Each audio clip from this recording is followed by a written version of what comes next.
Selamat pagi pemirsa, apa kabar Anda hari ini? Bersama saya Puji Lestari, inilah kabar Indonesia.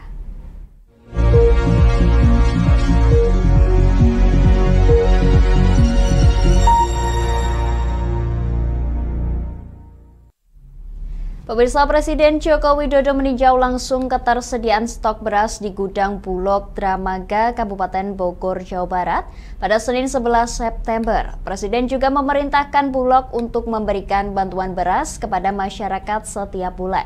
Program ini sudah dimulai dari 1 September 2023.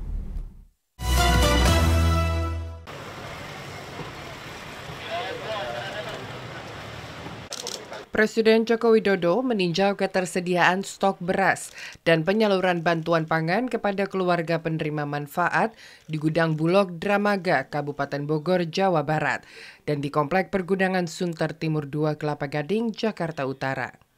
Dalam peninjauan tersebut, Kepala Negara memerintahkan Bulog untuk tetap memberikan bantuan pangan berupa beras kepada masyarakat setiap bulan.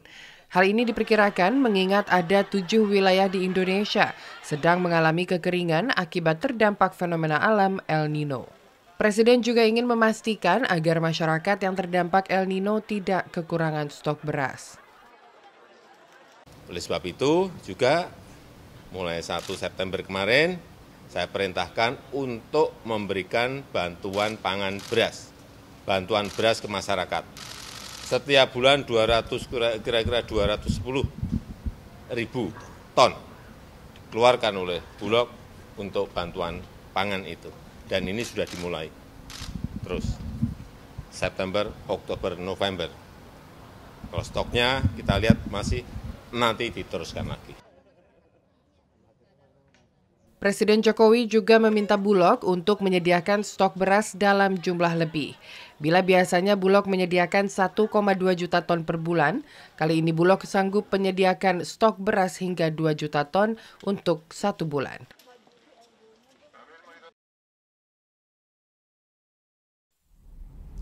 Pemirsa, mayoritas pengguna pinjaman online dan pay later per Juli 2023 berusia 19 hingga 34 tahun. Sebagian dari mereka bahkan memiliki cicilan yang tidak lancar berdasarkan data Otoritas Jasa Keuangan atau OJK. Agar waspada, ahli perencana keuangan Shirley di Jakarta memberikan saran agar tidak terjerat pinjol.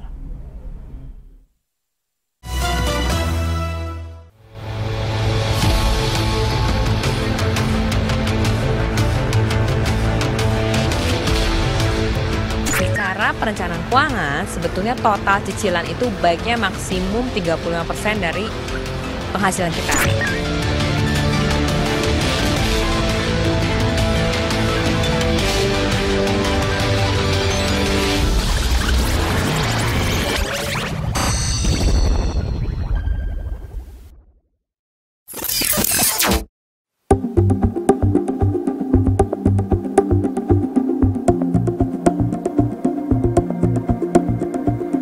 Kehadiran pinjaman online dan pay later mendapat tempat tersendiri di tengah masyarakat, terutama kalangan muda. Penyebabnya tentu karena akses mudah, pencairan dana cepat, serta promosi yang masif.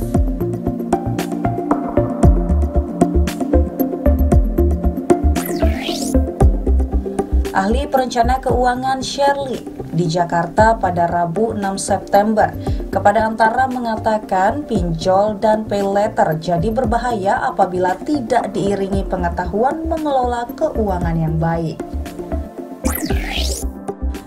Berdasarkan data statistik pinjaman online dan pay later yang dihimpun oleh Otoritas Jasa Keuangan (OJK) per Juli 2023, mayoritas peminjam online atau pay later berasal dari kalangan muda, usia 19 hingga 34 tahun.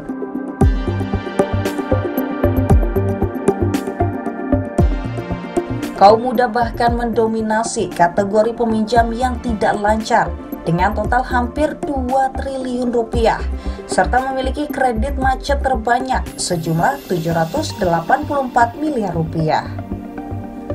Oleh karena itu, untuk menghindari skor kredit merah saat BI checking, Shirley mengatakan setiap bulan para peminjam perlu membatasi nilai pembayaran cicilan agar dapat melunasi utang. Secara perencanaan keuangan, sebetulnya total cicilan itu baiknya maksimum 35% dari penghasilan kita. Baik itu cicilan kartu kredit, paylater, kartu KPR, semuanya kita totalnya per bulan jangan sampai lebih dari 30%. Nah, atau kalau mungkin kalau biar orang ingatnya gampang, sepertiga deh gitu ya. Nah, tapi kalau misalnya ternyata cicilan mereka cuma semuanya hanya ada paylater dan pinjol, berarti sudah pasti tidak boleh lebih dari 35%. Kalau penghasilannya misalnya hanya sekitar 10 juta, berarti total cicilan mereka paylater cuma boleh 3,5 juta per bulan. Agar tidak terjerat pinjaman online atau paylater, pengguna harus lebih dulu mengetahui skala prioritas kebutuhan, mengelola keuangan dengan baik, serta mengetahui syarat dan ketentuan peminjaman.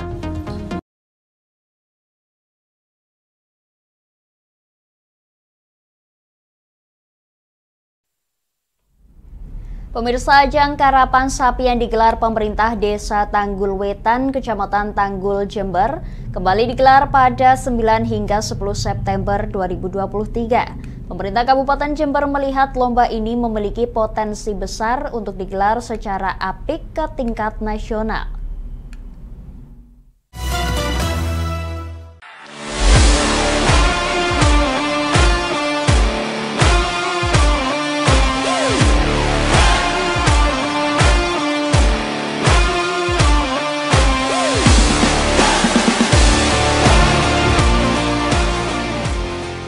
Sebanyak 100 peserta datang dari berbagai kabupaten di Jawa Timur, turut serta memeriahkan ajang karapan sapi yang digelar pemerintah Desa Tanggul Wetan, Jember pada 9 hingga 10 September 2023.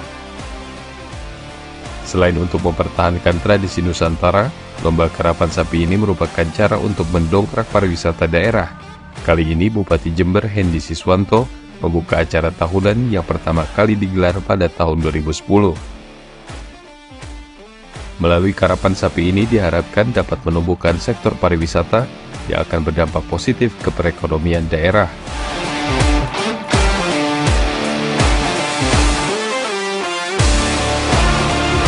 Dan tentunya harus kita kemas di sini para penggiat-penggiat, para pencinta-pencinta karapan sapi. Karena di situ juga ada membuka lapangan kerja, membuka perekonomian, dan menjaga budaya tentunya di sini. Sejumlah peserta lomba tercatat datang dari Madura, Lumajang, Probolinggo, Pasuruan, Situbondo, dan sejumlah kota dan kabupaten lainnya. Ajang ini juga memiliki magnet tersendiri bagi pegiat budaya setempat. Muncul kemauan juga ingin mengadakan lomba karapan sapi. Sehingga kita tuh koordinasi dengan pihak-pihak para pemilik sapi, akhirnya kok saya di-spot. Agar dapat terus berkembang dan diikuti lebih banyak peserta dari berbagai daerah, ke depan pemerintah Kabupaten Jember akan mengemas ajang karapan sapi ini menjadi pergelaran berskala nasional.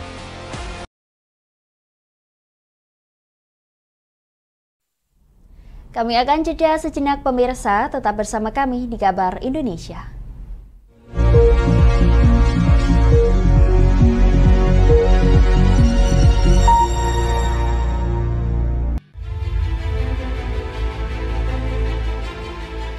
Memberikan pinjaman uang kepada saya dengan bunga 8% per bulan. Membedah opini narasumber, menggali lebih dalam untuk mendapatkan perspektif baru yang lebih faktual. Masalahnya, nota perbaikan kapal itu semua ada di saya. Kenapa Tomo bisa menunjukkan? Demi mendapatkan informasi yang solutif dan terpercaya.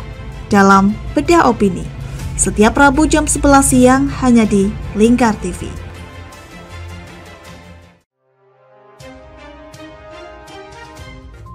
Inilah ketiga anggota komplotan pencuri spesialis pecah kaca mobil setelah melakukan penggelapan 20 sepeda motor dan 2 unit mobil dengan modus retard. Merangkum semua peristiwa sebagai berita yang penuh fakta. Bersama Puji Lestari, saksikan Jateng hari ini setiap Senin hingga Sabtu jam 4 sore hanya di Lingkar TV. Bersama saya Galus Karginanti dalam Sapa Jateng Lingkar TV. Melintas di daerah Sukolilo dikejar sama petugas bea cukai, ketangkap. Membahas dan menyuguhkan beragam potensi dari berbagai daerah di Jawa Tengah, ditemani narasumber-narasumber handal di bidangnya. Pencegahan dari awal mulai dari perilakunya, perilaku hidup bersih sehatnya juga harus dijaga seperti itu. Kami siap menyapa Anda dalam Sapa Jateng. Setiap Selasa jam 11 siang, hanya di Lingkar TV.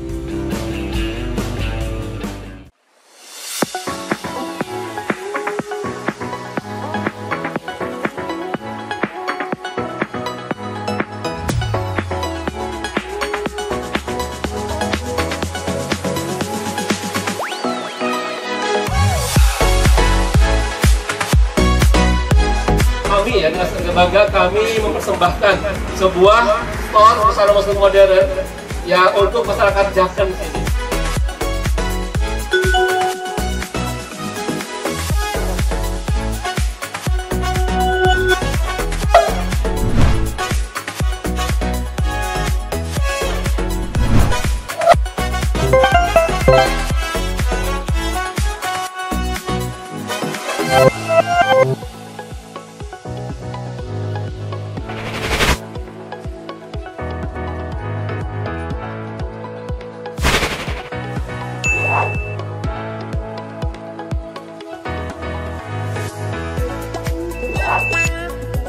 Assalamualaikum warahmatullahi wabarakatuh. Saya Dwi Mas Sony Pambudi dari Nibras Corporation mengucapkan selamat dan sukses atas grand opening Nibras House ke-607 yang berlokasi di Kecamatan Jaken, Kabupaten Pati.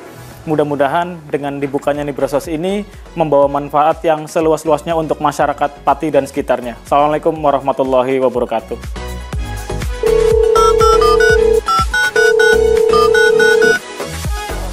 Selamat buat grand opening Nibras House Pati Jaken.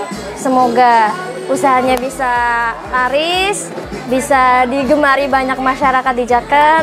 Tentunya berkah buat semuanya.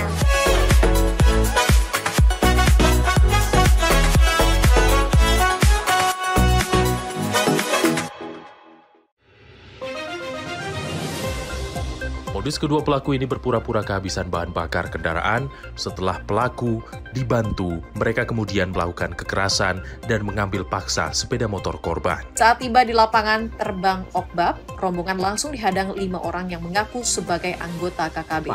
Yakni melakukan bujuk rayu kepada korban yang merupakan santriwati pada momen kegiatan belajar mengajar khusus. Menyajikan informasi-informasi hangat dan terpercaya bersama Kabar Indonesia, setiap Senin hingga Sabtu jam 7 pagi, hanya di Lingkar TV.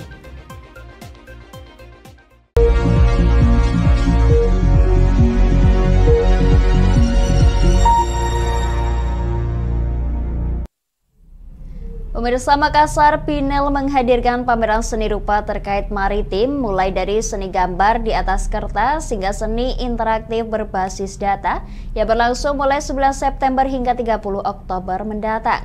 Makassar Pinel kali ini tidak hanya dilaksanakan di satu titik saja, namun dilaksanakan juga di Pangkep, Parere, kemudian Nabire, dan Labuhan Bajo.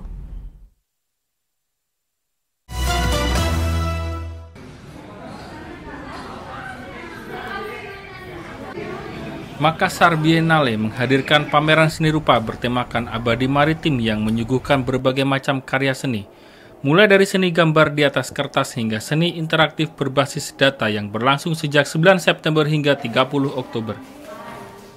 Makassar Biennale adalah peristiwa, forum, dialog, dan kerja-kerja kebudayaan berskala internasional yang berlangsung setiap 2 tahun yang menjadikan seni rupa sebagai penggerak utamanya.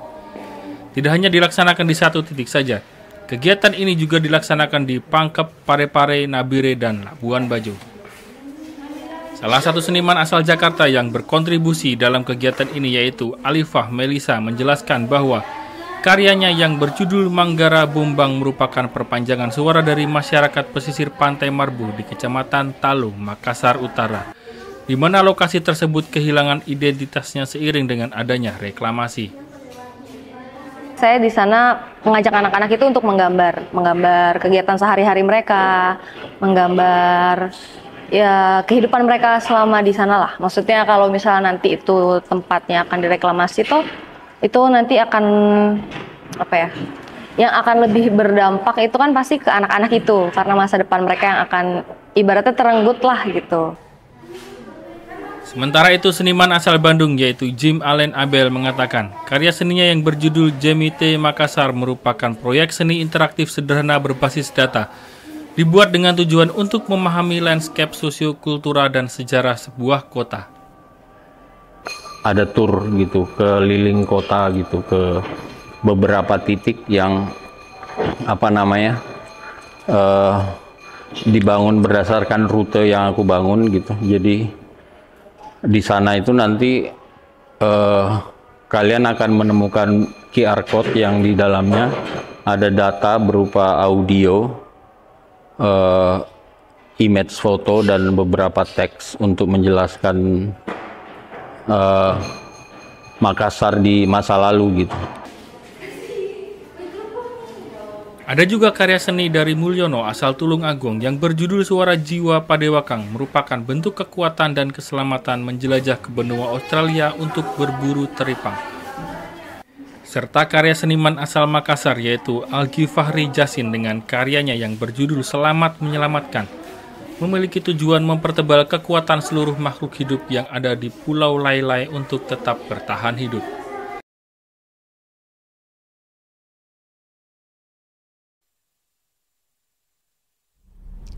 Pemirsa, apa jadinya jika mesin mobil dipadukan dengan rangka motor klasik seperti BSA, Norton, ataupun BMW?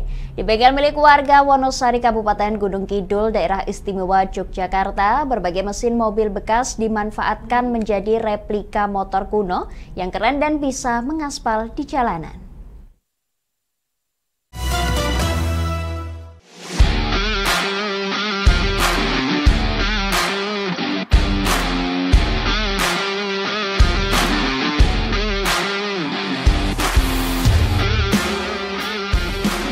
Berawal dari memanfaatkan mesin mobil bekas, Aris Edi Subagio, warga Wonosari, Kabupaten Gunung Kidul, kini menjadi salah satu pelaku perakit motor klasik di daerah istimewa Yogyakarta.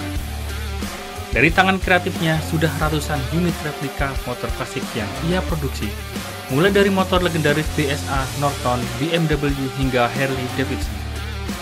Bermodalkan latar belakang pendidikan teknik mesin dan belajar otodidak, Aris memberanikan diri membuat replika motor klasik diawali 1 dekade yang lalu. Dengan mesin mobil mini cab Mitsubishi 550cc, menjadi motor perdana yang dibuat semirip mungkin dengan motor BSA. Untuk semua replika motor buatannya bagian mesin dan ban asli pabrikan. Sementara rangka dan aksesoris lainnya, Arif mengaku hasil buatan bengkelnya. Hal ini dikarenakan aksesoris motor klasik memang sangat sulit dicari dan nyaris tidak ada suku cadangnya. Kendati pun hanya replika dari berbagai brand motor lama, motor rakitan Arif dijamin bisa dikendarai di jalan raya. Bahkan untuk motor yang sudah jadi akan dilakukan uji kelayakan jalan hingga ratusan kilometer. Kestabilan. Nah, itu membutuhkan waktu yang lumayan. Kestabilan sama pemilihan shockbreaker depan itu biasanya. Soalnya kalau mesin mobil itu kalau misalnya dikasihkan di tengah-tengah biar ini lurus, nanti nggak ketemunya di belakang. Ya, seperti itu. Wah, itu detail. Dihitung benar. Keseimbangannya, presisinya gitu Bang. Jadi kalau dinaikin ya nggak belok sana, nggak belok sini gitu. Untuk 1 unit replika motor klasik, Arif membutuhkan waktu kurang lebih 3 bulan dalam menyelesaikannya. Untuk 1 unit harga replika motor klasik buatan Arif dibanderol hingga paling murah 40 juta rupiah dan paling tinggi hingga 100 juta rupiah.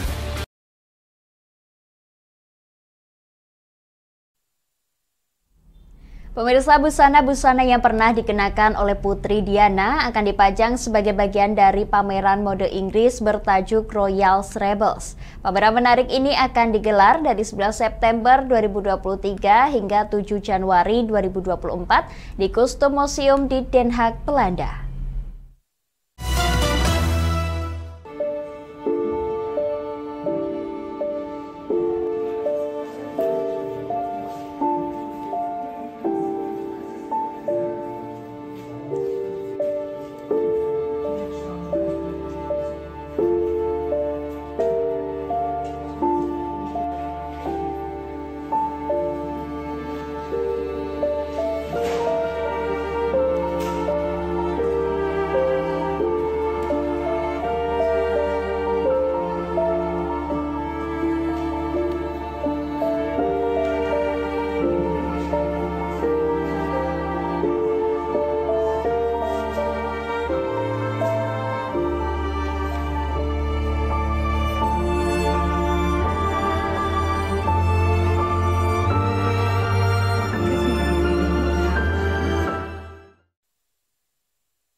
Pemirsa, ada dua objek wisata di kota Dunhuang, Provinsi Gansu, China yang menarik untuk dikunjungi.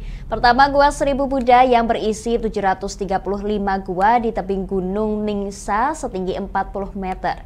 Wisata lain yang patut untuk dicoba yakni wisata Padang Pasir, di mana wisatawan dapat berjalan kaki, mendaki bukit pasir maupun menaiki unta selama sekitar 30 menit.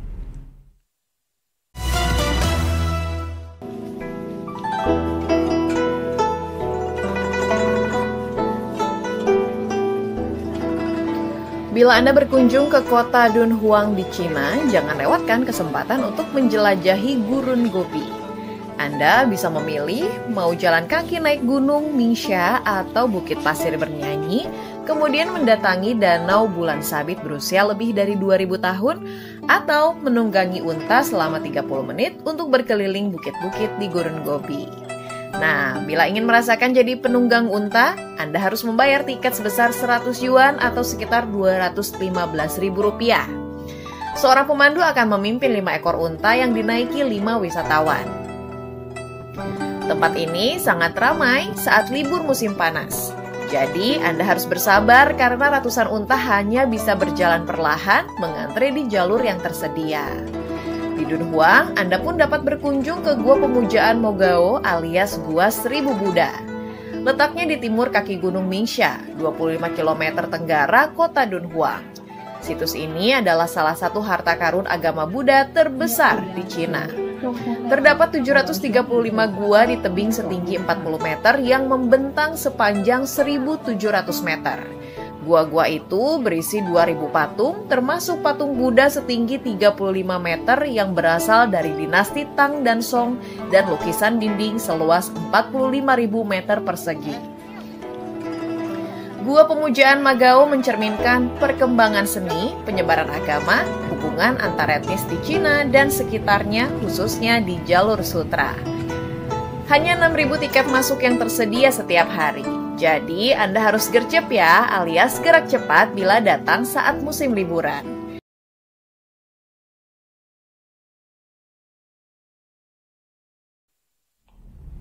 Demikian kabar Indonesia pemirsa, nantikan kabar Indonesia selanjutnya hanya di Lingkar TV. Saya Puji Lestari pamit dari hadapan Anda, selamat melanjutkan aktivitas Anda, selamat pagi dan sampai jumpa.